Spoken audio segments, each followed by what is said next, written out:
dukkanin mutumin da Allah ya yi wa ni'ima dole ya haƙuri da hasada. Muna da makiya. Idan ɗan kasuwanmu ne ya yi ƙarfi za a nema karya shi. Idan malaminmu ne ya yi suna za a nemi a kwantar da shi.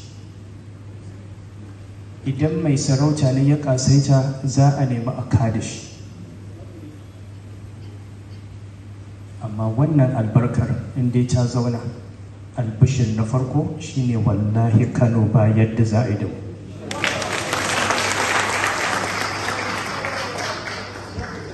Duk abin da mutum zai yi bar shi.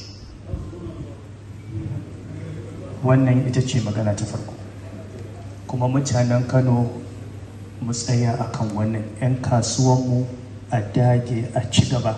So muke a ce ɗan kasuwan Kano ya fi na ko'ina, so muke a ce malamin Kano ya fi na ko'ina, gwamnan Kano ya fi na ko'ina, sarakunan Kano sun fi na ko'ina.